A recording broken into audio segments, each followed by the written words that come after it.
est dans cette année jubilaire de la miséricorde que le pape François a voulu. Il faut se dire que c'est vraiment dans la suite de tous les pontificats qui ont précédé. Quand on voit déjà que Jean XXIII, lorsqu'il ouvre le concile, désire que l'épouse du Christ fasse preuve de miséricorde et non pas d'accusation ou de reproche à l'humanité, mais qu'elle soit vraiment le reflet de la miséricorde de Dieu. Jean-Paul II, bien évidemment, a pris le relais dans la mesure où lui-même était très touché, très marqué par cette jeune religieuse polonaise, sœur Faustine, qui avait mis en valeur cette spiritualité de la miséricorde en disant que vraiment la miséricorde était l'attribut principal de Dieu. Si on doit dire qui est Dieu, Dieu est miséricordieux. Et Benoît XVI a pris aussi le relais dans son encyclique sur le Deus Caritas, Dieu charité, Dieu amour, a pris le relais pour montrer l'importance de la miséricorde. Et puis le pape François, à son tour, comme je l'ai entendu tout à l'heure, dire qu'il voulait que par ce jubilé de la miséricorde,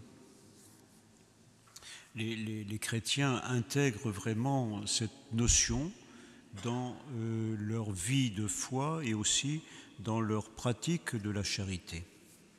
Alors, je vais commenter comme ça, reprendre rapidement certaines lignes de ce livre du cardinal Casper qui dit dans un premier temps que la miséricorde n'est pas quelque chose de désuet, contrairement peut-être à ce que l'on pense, à ce que l'on dit.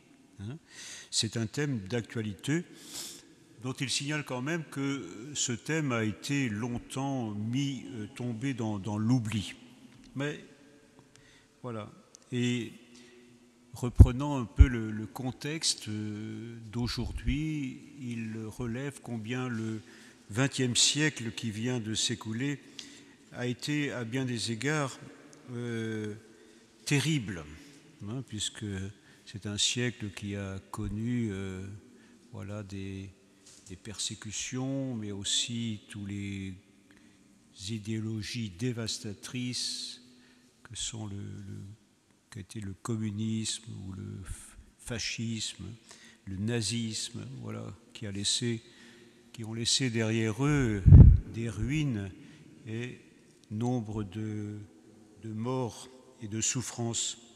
Et il fait remarquer que le 21e qui commence est lui aussi, hélas, marqué par le terrorisme, une injustice criante, des enfants violés, affamés, des millions de réfugiés, l'augmentation de la persécution des chrétiens, nous le voyons bien aujourd'hui, ainsi que des catastrophes naturelles. Tout cela, bien d'autres choses, dit-il, sont des signes des temps.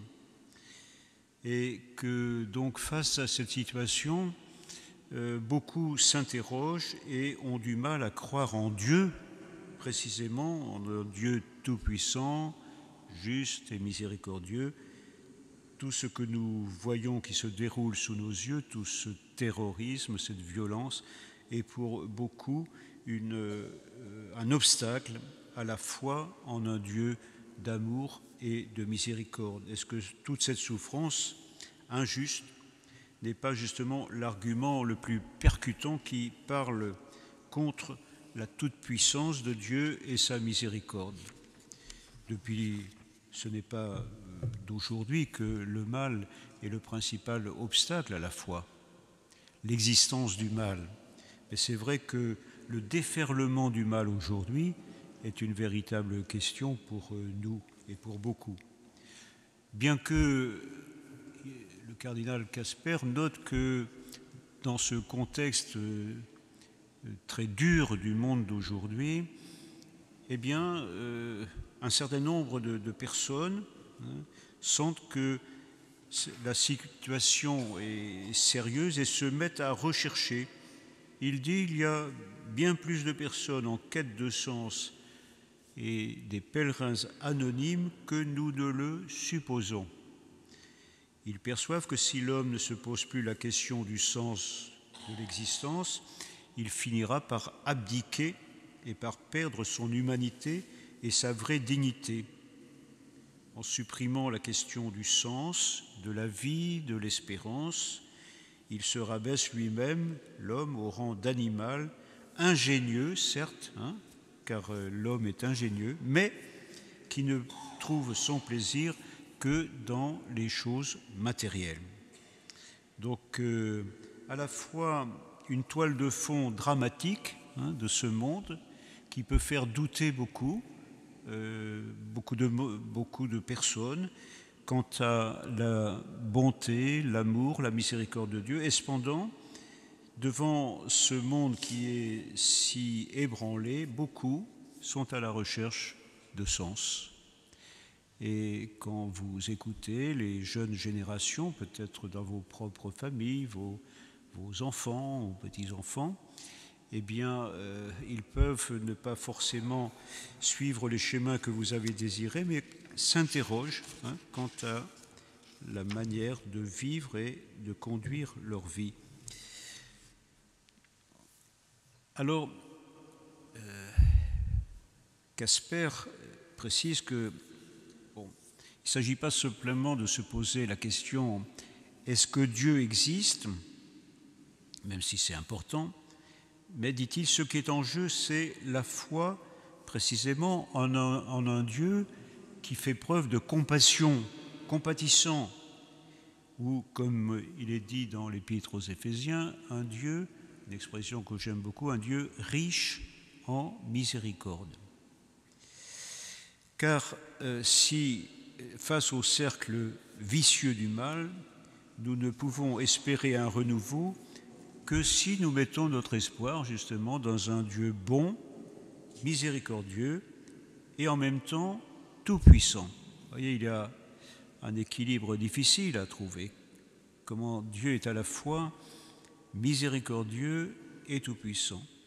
Il y a une oraison que je n'ai pas tout à fait en mémoire, que nous disons, à savoir que Dieu manifeste vraiment sa toute-puissance quand il fait miséricorde.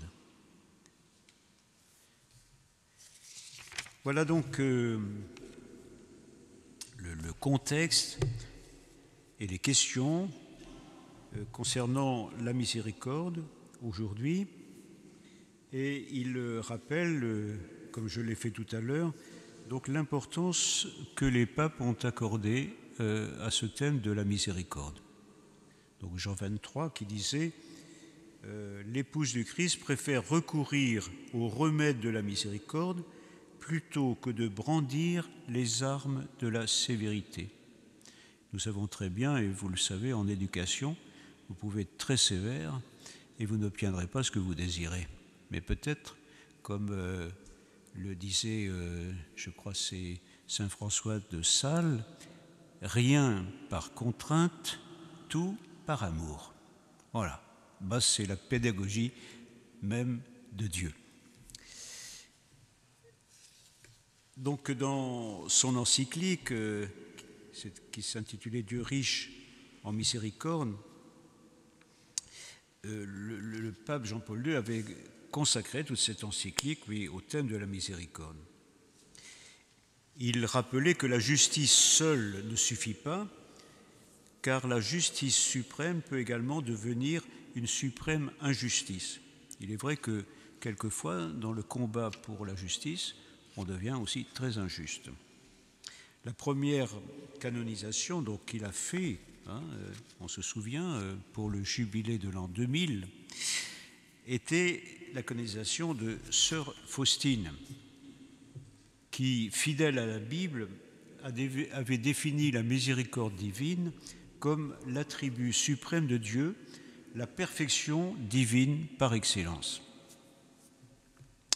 Alors, le cardinal Casper rappelle que Ce thème de la miséricorde a été délaissé pendant longtemps dans la réflexion chrétienne et aussi dans la théologie. Cela pose question parce que on a souvent eu l'idée d'un Dieu qui était insensible à la souffrance. Et ça a été une des raisons pour lesquelles beaucoup voient en Dieu un étranger et ne ressentent finalement qu'indifférence à son égard. Je me souviens d'une discussion récente avec une cousine qui me dit « Moi, je ne peux pas croire en un Dieu quand je vois ce que je vois. » Bon, alors, certains diront que l'argument, l'objection est un peu facile, mais je pense que très, très sincèrement, beaucoup ne peuvent pas se faire à l'idée d'un Dieu miséricordieux. Mais on pense qu'avec tout ce que l'on voit, tout ce qui arrive dans le monde, eh bien Dieu est complètement indifférent à tout cela. Alors, miséricorde, il y a beaucoup d'équivalences pour parler de la miséricorde. C'est la compassion, la pitié, le pardon. Voilà, on a comme ça pour nous un certain nombre d'équivalences du mot miséricorde. Et si bien que ce mot est apparu à beaucoup comme un peu passé de mode.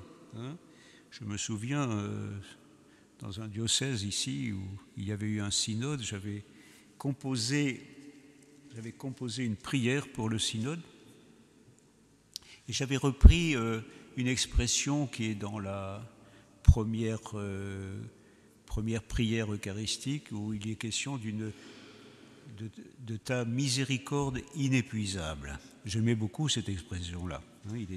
Voilà, on parle de la miséricorde inépuisable de Dieu. Et un prêtre avait dit « Oh là là, miséricorde, c'est complètement démodé, ça. » Ben oui.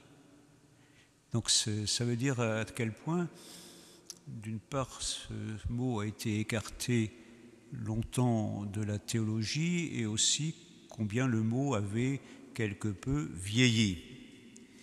Mais peut-être aussi que l'idée qui fait que la miséricorde, on n'accepte pas facilement ce mot, c'est qu'on est dans une société de forts, de gens qui réussissent, de gens qui sont en bonne santé ou qui ne se retrouvent pas en effet dans les béatitudes. Là encore, si j'ai en mémoire un échange, c'était avec des jeunes couples où on parlait de choses difficiles à vivre et surtout parlant de Jésus qui est allé de façon privilégiée vers les gens malades, ceux qui avaient besoin de guérison, d'écoute, etc. Et pour lui, pour un des participants, c'était vraiment une faiblesse de Jésus. Enfin, on ne parlait que de ceux qui étaient en fragilité, les pauvres, les aveugles, les boiteux, vous savez bien toute la liste de l'Évangile. Et pour lui, c'était vraiment un christianisme qui semblait s'entretenir de la fragilité et de la faiblesse. Donc, la miséricorde a été peut-être mal comprise, écartée, et puis, pour certains, semblait être quelque chose d'un peu sentimental. Alors, je parcours à grands traits et j'en arrive à ce qu'en dit la Bible. La Bible connaît deux acceptions du mot, à savoir la compassion et la miséricorde.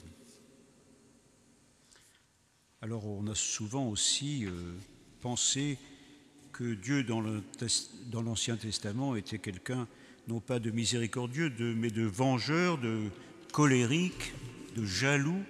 C'était une transposition de nos propres sentiments sur Dieu. Car il y a un terme qui revient dans la Bible et en hébreu, rabamim, qui désigne le sein maternel, ou quelquefois on traduit par les entrailles. Et c'est vrai, on peut dire que celui qui fait preuve de miséricorde, c'est celui qui a vraiment, des tripes, si j'ose utiliser ce mot-là, des entrailles qui vibrent à la souffrance des autres. Il est un terme plus important pour comprendre la miséricorde, en hébreu, hesed, qui signifie à la fois faveur imméritée, amabilité, bienveillance et grâce de Dieu et miséricorde. Ça ne désigne pas simplement une simple émotion, la douleur devant la misère humaine, mais plutôt la sollicitude tout à fait gratuite de Dieu envers l'homme. Voilà, la miséricorde, la sollicitude tout à fait gratuite de Dieu envers l'homme. Ce terme sert à exprimer une relation qui se développe dans le temps. Appliqué à Dieu, le mot désigne un cadeau de sa grâce, quelque chose d'inattendu, d'immérité, indépendant de la fidélité de l'homme, dépassant tous ses espoirs et faisant voler en éclats toutes ses catégories. Voilà, la miséricorde de Dieu comme un véritable cadeau de son amour, imprévisible, inattendu, non mérité et tout à fait indépendant de notre fidélité.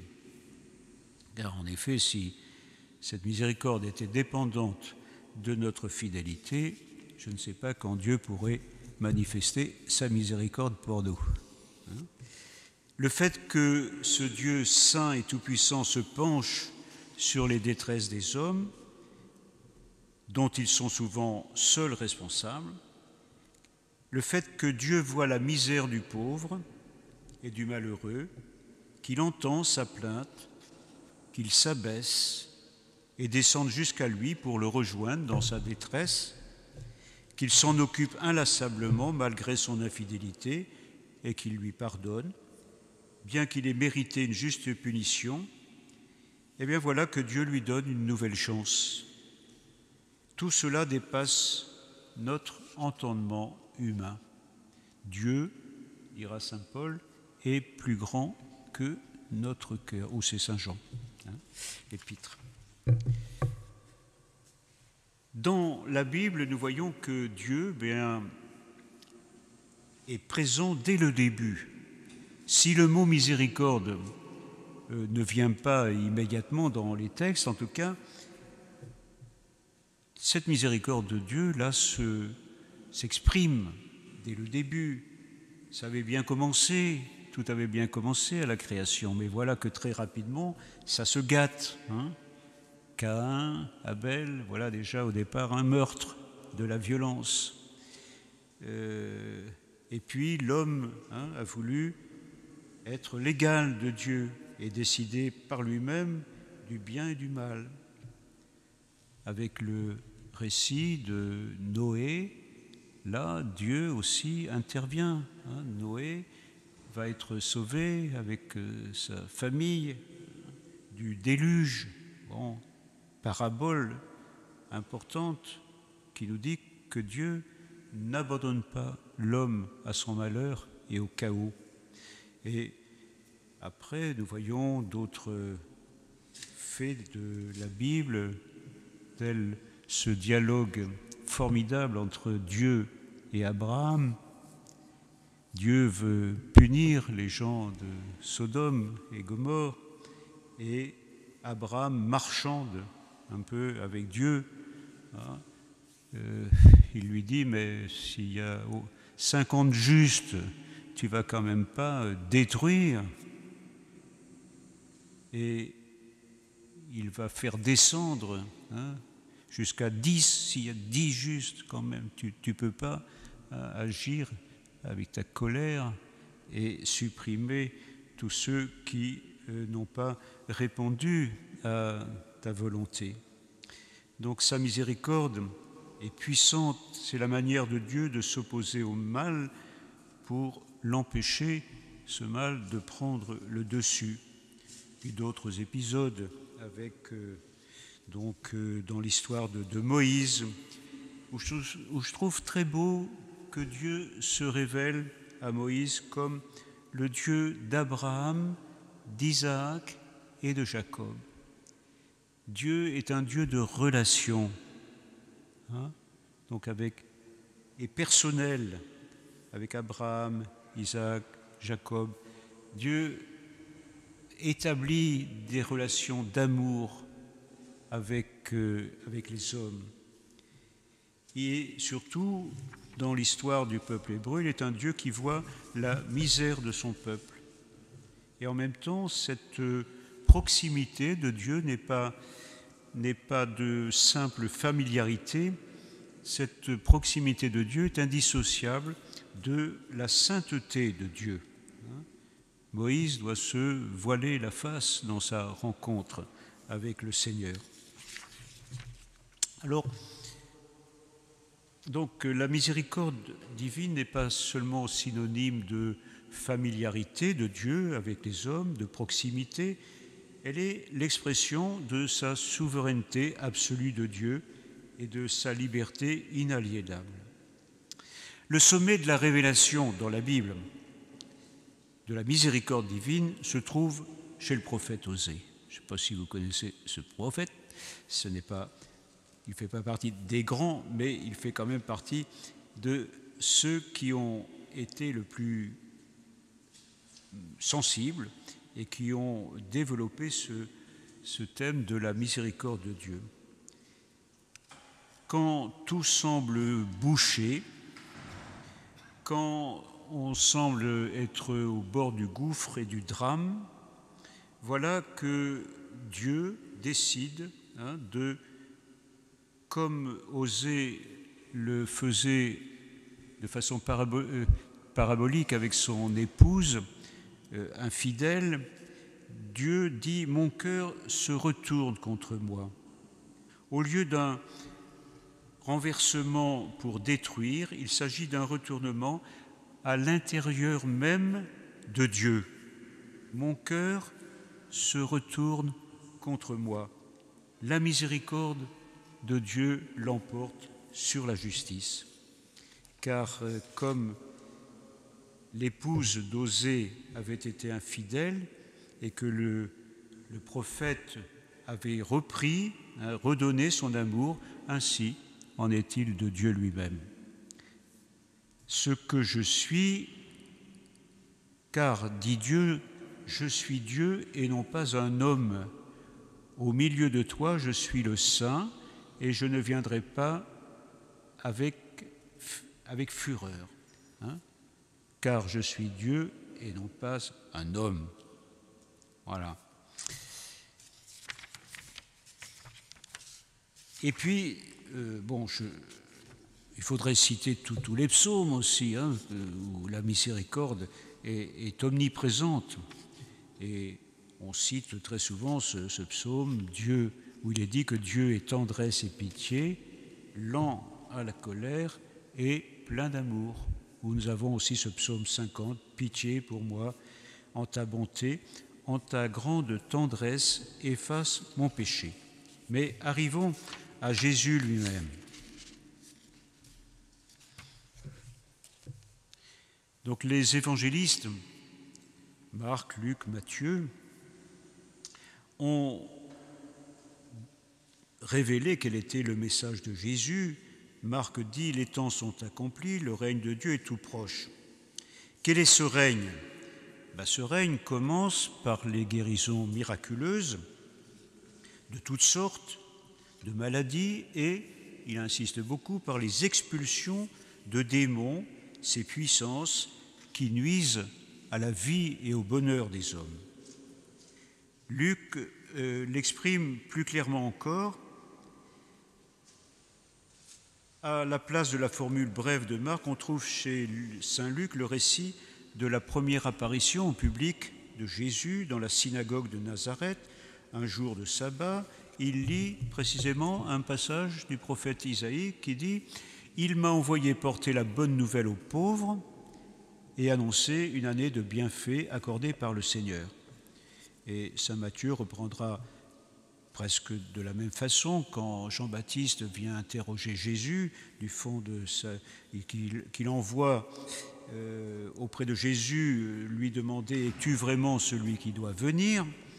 Et il y est répondu, vous répondrez à Jean, les aveugles voient, les boiteux marchent, les lépreux sont purifiés, les sourds entendent, les morts ressuscitent, la bonne nouvelle est annoncée aux pauvres. Voilà donc les œuvres de Dieu, les œuvres du Christ, qui sont pour les évangélistes et pour Matthieu des œuvres de miséricorde, apportant la guérison et le secours. Par conséquent, l'engagement pour les pauvres, les indigents, les petits et les faibles, pour tous ceux qui ne comptent pas aux yeux des hommes, est l'essence même de la mission messianique de Jésus. On retrouve les béatitudes, heureux, celui qui a un cœur de pauvre, heureux, les miséricordieux. Donc Jésus ne s'est pas contenté de proclamer la miséricorde du Père, il l'a pratiquée en permanence. C'est toute la mission de Jésus est une mission de miséricorde. Et ce qui est nouveau par rapport à l'Ancien Testament, c'est que cette miséricorde n'est pas pour quelques privilégiés, pour quelques-uns. Cette miséricorde, elle est pour tous, mais de manière privilégiée pour les pécheurs. Vous vous souvenez dans l'Évangile, les publicains et les pécheurs, c'est une catégorie qui revient en permanence pour dire que c'est vers eux que Jésus allait de façon spontanée, j'allais dire, et de façon privilégiée, à tel point que c'est ce qui lui a valu aussi l'animosité, voire l'affrontement avec tous ceux qui n'admettaient pas que s'exprime ainsi la miséricorde de Dieu. Et le cœur du message de Jésus, c'est la révélation d'un Dieu comme Père, qu'il appelle d'un mot très familier, Abba, pour dire à quel point cette relation était une relation de profonde intimité. Il est en même temps de cette révélation, nous en retenons que Dieu est notre Père, il est le Père de tous les hommes. Nous sommes, nous, ses enfants, ses fils et ses filles. Comme dit Matthieu, il fait lever son soleil sur les bons comme sur les méchants, et tomber la pluie sur les justes comme sur les injustes. Alors, c'est par deux paraboles que Luc va développer ce thème de la miséricorde. Nous le connaissons, ces deux paraboles, le bon samaritain, qui est ému de compassion en voyant cet homme abandonné sur le bord de la route et qui en oublie même ses affaires pour lesquelles il était en route, et il se penche sur lui et lui donne les premiers soins et panse ses plaies et prend soin de lui. Et puis, cette belle parabole, encore en Saint Luc, du fils prodigue, qu'il faudrait peut-être appeler la parabole de la miséricorde du Père, car c'est ça qui est dominant et qui a été si bien représenté dans la peinture par Rembrandt. Nous connaissons bien cette peinture d'un père qui pose ses mains sur le fils qui est revenu, mains à la fois paternelle et maternelle, et qui n'a pas attendu l'aveu de son fils pour courir à sa rencontre. Telle est l'attitude même de Dieu à notre égard. Une attitude de miséricorde, parfaite qui conduit l'homme à se voir lui-même en toute vérité. Je vais retourner vers mon Père, je lui dirai, voilà ce que j'ai fait. Mais cette miséricorde jamais n'humilie l'homme. Cette miséricorde que Jésus manifeste par son message et ses œuvres, c'est ce qui va lui être reproché. Il guérit même le jour du sabbat, donc non seulement il guérit, mais aussi un jour que l'on considère comme sanctifié et où aucune activité n'est autorisée. Or, Jésus considère que l'honneur de Dieu, c'est que l'homme soit vivant, que s'il est blessé, il soit guéri, que l'homme soit vivant, et cela passe avant même le respect du sabbat. Mais plus encore, quand il va oser pardonner les péchés, on va lui dire « Il n'y a que Dieu qui peut pardonner. Pour qui te prends-tu » Ce qui va le conduire donc à la croix.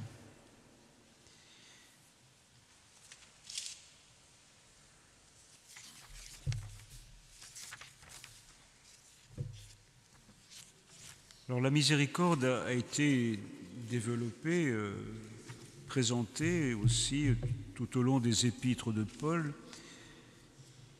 Il le médite avec grande profondeur et pour lui, ce qui est central comme manifestation de la miséricorde de Dieu, c'est la croix. Paul ne veut connaître rien d'autre que le Christ et, comme il le dit, que Jésus crucifié. Parce que sans la résurrection, la croix du Christ ne ferait que sceller son échec, mais en raison de la résurrection, la croix devient un signe de victoire. La miséricorde de Dieu se trouve ainsi révélée de manière définitive à la croix. Elle nous laisse vivre et renaître à la vie alors que nous avions mérité le jugement et la mort. Elle nous redonne l'espérance contre toute espérance. Elle accorde la vie et la liberté à l'homme. Elle n'opprime pas ni ne supprime la liberté humaine. Au contraire, la nouvelle justice restaure notre liberté pour que nous portions des fruits de miséricorde et que nous œuvrions pour la justice dans le monde. Heureux les miséricordieux, dit voilà. Et alors que l'évangéliste Matthieu dit « Soyez parfaits comme votre Père est parfait », Luc dit « Soyez miséricordieux comme votre Père est miséricordieux ». Donc la perfection, selon Luc, c'est la miséricorde. Alors je voudrais en finale, mais j'ai entendu évoquer les choses tout à l'heure, je voudrais en finale donc revenir sur les œuvres de miséricorde, toujours en m'inspirant donc de ce que écrit le cardinal Casper. Œuvres de miséricorde corporelles et spirituelles sur lesquelles donc le pape François a insisté pour dire que nous sommes, nous chrétiens, attendus par ces œuvres de miséricorde. Les œuvres de miséricorde, donc corporelles, c'est tout simplement ce que l'on trouve dans l'évangile que je citais tout à l'heure, et en particulier dans le chapitre 25 de Matthieu, donner à manger à ceux qui ont faim, à boire à ceux qui ont soif, vêtir ceux qui sont nus, recueillir les étrangers, visiter les malades et les prisonniers, apporter le salut aux prisonniers. Voilà, ça c'est ce que nous entendons dans le chapitre 25 de Matthieu.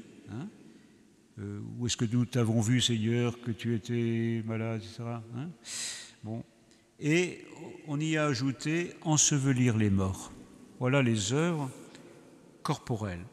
Quant aux œuvres spirituelles, nous trouvons instruire les ignorants, là aujourd'hui on a du travail, conseiller ceux qui doutent, là aussi combien de personnes sont dans le doute. Consoler les affligés. Hein. Je voyais hier, je rencontrais une personne, voilà, c'est prise dans l'alcoolisme, après des difficultés de travail, après une déprime et tout. Que de gens se trouvent ainsi dans ces situations. Reprendre les pécheurs, pardonner aux offenseurs, supporter avec patience, prier pour tous.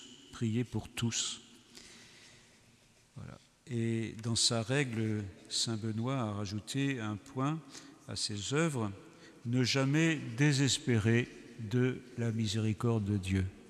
Ne jamais désespérer de la miséricorde de Dieu. Ça, c'est quelquefois difficile pour certains. Ce que l'on remarque, ce qu'il condamne, ce n'est pas d'avoir transgressé un commandement, mais d'avoir omis de faire le bien. Quand on repense à toutes ces œuvres, là encore, il s'agit d'accomplir une plus grande justice. Bien sûr, on peut pécher en transgressant les commandements de Dieu, mais aussi on peut pécher par omission, ce qui, malheureusement, n'est pas suffisamment pris en compte. Je remarque ça en écoutant un petit peu les démarches quand on vient pour la confession, les démarches de réconciliation. On va s'accuser de défauts, assez peu de péchés en définitive, mais plutôt des défauts. Et puis, il sera très peu question de péché par omission.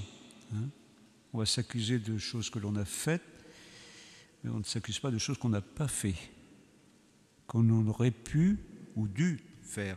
C'est ce qu'on appelle les péchés par omission.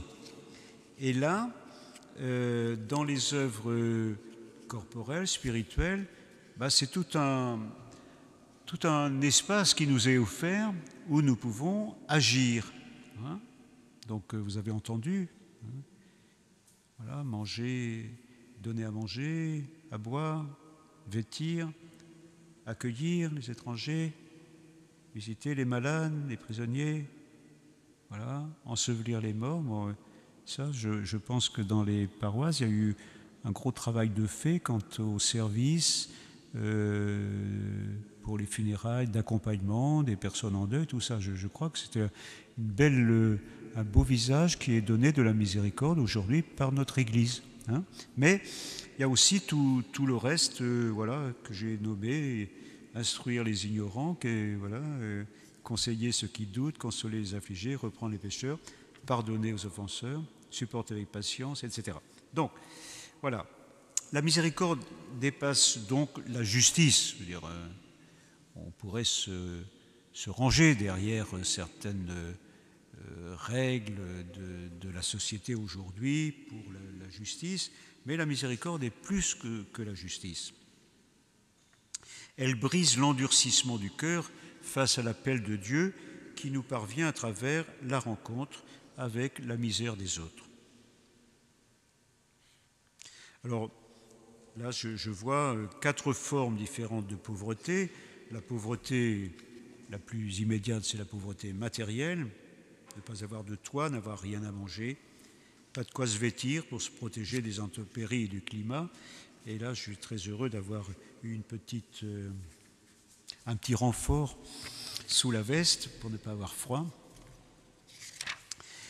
Et il y a aussi la pauvreté culturelle qui n'est pas moins importante. La plus extrême, c'est l'analphabétisme, celui qui ne sait pas lire, et qui est handicapé pour toutes les démarches qu'il pourrait faire dans notre société. Le manque de formation, voilà. Et puis, aujourd'hui, importante comme pauvreté, le manque de relations. Il y avait eu une enquête il y a quelques années par le Secours catholique qui pointait du doigt comme pauvreté la solitude des personnes âgées, dans les villages, par exemple. Bon. La personne humaine est alors considérée un petit peu comme à l'écart. Donc la solitude. Enfin, il faut nommer la pauvreté psychique ou spirituelle. C'est un problème important dans notre société.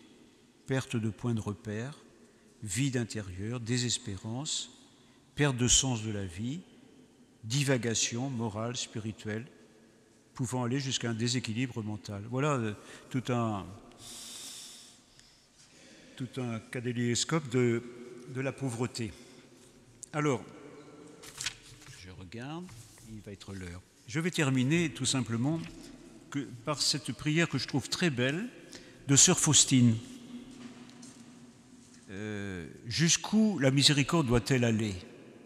Alors, sœur Faustine a répondu à ces questions dans une très belle prière durant l'année 1937. Je vous la lis, peut-être la connaissez-vous? Prière de sœur Faustine? Non. Aide-moi, Seigneur, pour que mes yeux soient miséricordieux, pour que je ne soupçonne et ne juge jamais d'après les apparences extérieures, mais que je discerne la beauté dans l'âme de mon prochain et lui vienne en aide. Aide-moi, Seigneur, pour que mon oreille soit miséricordieuse, afin que je me penche sur les besoins de mon prochain et ne reste pas indifférent à ses douleurs ni à ses plaintes. Aide-moi, Seigneur, pour que ma langue soit miséricordieuse, afin que je ne dise jamais de mal de mon prochain, mais que j'aie pour chacun une parole de consolation et de pardon. Aide-moi, Seigneur, pour que mes mains soient miséricordieuses et remplies de bonnes actions, afin que je sache faire du bien à mon prochain et prendre sur moi les tâches les plus lourdes et les plus déplaisantes. Aide-moi, Seigneur, pour que mes pieds soient miséricordieux, pour me hâter au secours de mon prochain, en dominant ma propre fatigue et ma lassitude. Mon véritable repos est dans le service rendu à mon prochain. Aide-moi, Seigneur, pour que mon cœur soit miséricordieux, afin que je ressente moi-même les souffrances de mon prochain. Je ne refuserai mon cœur à personne. Je fréquenterai sincèrement même ceux qui, je le sais, vont abuser de ma bonté. Et moi, je m'enfermerai dans le cœur très miséricordieux de Jésus. Je tairai mes propres souffrances. Que ta miséricorde repose en moi, ô mon Seigneur. C'est toi qui m'ordonnes de m'exercer aux 3 degrés de la miséricorde. Le premier, l'acte miséricordieux, quel qu'il soit. Le second, la parole miséricordieuse.